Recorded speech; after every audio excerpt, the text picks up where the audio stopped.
The reason for China's nuclear buildup. The risk of pursuing nuclear parity with the U.S. and Russia. The People's Republic of China is in the middle of a program to expand and increase the capabilities of its armed forces. This expansion includes a rapid increase in the size and capability of its nuclear strategic forces. The increase in its nuclear arsenal coincides with China's rhetoric against geopolitical opponents that has become more aggressive and threatening. The expansion of its nuclear forces and this aggressive rhetoric have sparked concerns and, in some cases, alarm among military and nuclear watch groups. These groups increasingly perceive the world as becoming less safe from nuclear confrontation as Russia routinely threatens nuclear war against Western allies of Ukraine. They also see Russia's close ally making a concerted effort to expand its nuclear force and move closer to parity with Russia and the United States. It is worth exploring the substantive reasons for China's nuclear ambitions. China detonated its first nuclear bomb at the Lop Nor test site in China's northwest on October 16, 1964, with a yield of 22 kilotons, roughly equivalent to the atomic bomb that was dropped on Nagasaki in Japan in August 1945. The Chinese program that created its nuclear bomb was nominally a homegrown program, but it greatly benefited from a joint partnership with the Soviet Union to develop China's nuclear capability. That program ended in July 1960 when the Soviet Union, in a disagreement with China, withdrew all its technical assistance over deeper disputes between the two communist powers. However, the Soviet Union had provided enough equipment and technical assistance prior to 1960 that the Chinese technicians and scientists had a jump start on how to create an atomic bomb of their own. China's longtime nuclear weapons policy was to provide minimal nuclear deterrent consisting of about 200 nuclear warheads and approximately 20 ICBM silos to provide long-range nuclear striking ability. China's economy grew to become the world's second largest based on gross domestic product, and it began to assert itself more on the global stage as its economic power granted it a new stature. This economic superpower prowess prompted China to pursue increased military strength, which, when combined with the economic power, could potentially confer diplomatic power comparable to that of the United States. The Chinese view the defense buildup landscape inevitably, and this led to an increase in its nuclear forces. The first concern for China was that the two rival nuclear powers, the United States and India, both of whom China regards suspiciously. China's relatively modest nuclear force of 200 warheads seemed insufficient to counter India's 170, and the United States' 3,750, so China viewed its insufficiently sized nuclear force as an insufficient deterrent.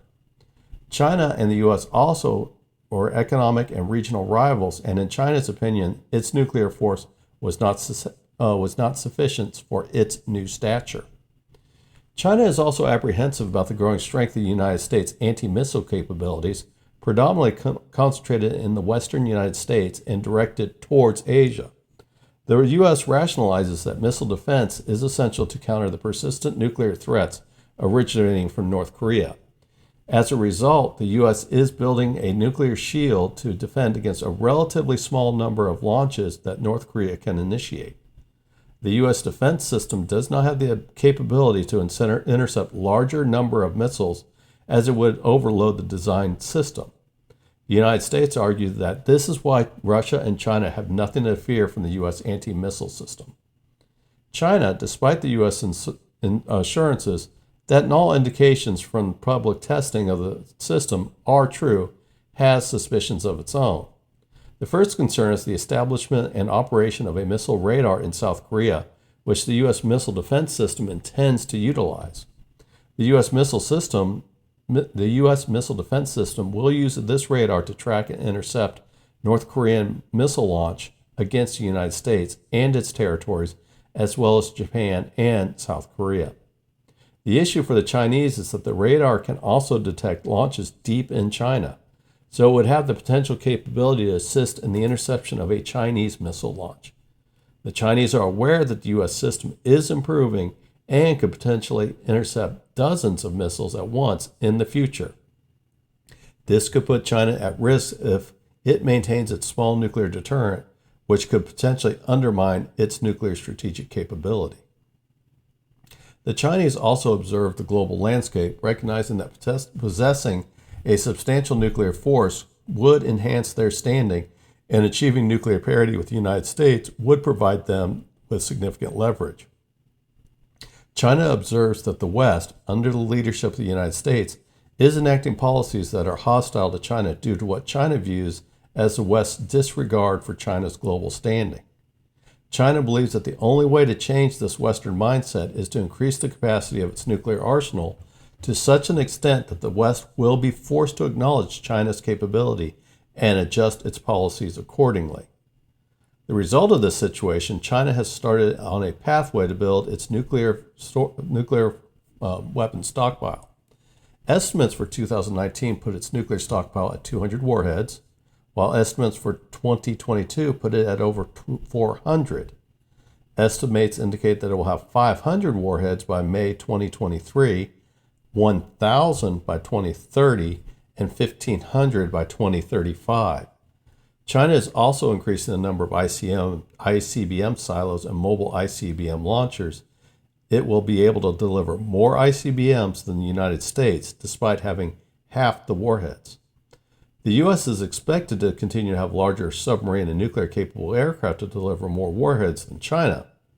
However, this only matters if the decisions are made to launch a general nuclear war and not to be used as a capability to force change by the West in favor of China or face the prospect of a nuclear war.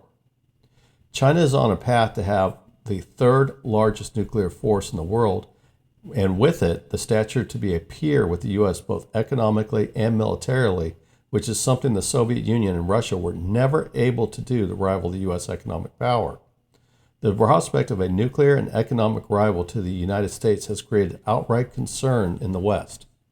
The Chinese on the world stage have been aggressive, arrogant, and unreasonable in their demands of their neighbors in the Indo-Pacific and even in Europe, as the European Union sees China as a threat. The concern is that if China continues its unlawful demands with no limiting principles, how far will it go to press the West to relent to its demands? Will this eventually lead to a nuclear showdown, or will the West be willing to appease the Chinese to avoid a nuclear standoff? The drawback to the potential Chinese threats and actions, coupled with its having peer nuclear capability with the Russia and the U.S., would lead to a potential nuclear arms race in the Indo-Pacific. This is due to potential questions about whether the U.S. and West will not stand up to the Chinese demands for fear of a nuclear standoff. Could this motivation prompt countries in the region to pursue their own nuclear capabilities, providing them with some safeguard in the event that the U.S. withdraws its nuclear umbrella from the region? The only thing keeping Japan, South Korea, Australia, and New Zealand from becoming nuclear powers is their choice not to do so. If China were to be too aggressive and force a change of thought in the region, it could lead to a regional nuclear arms race. After the 1962 Cuban Missile Crisis, the United States and the Soviet Union became less aggressive in nuclear policy, and perhaps this is something the Chinese should consider in both its statements and actions as it pursues peer nuclear capability.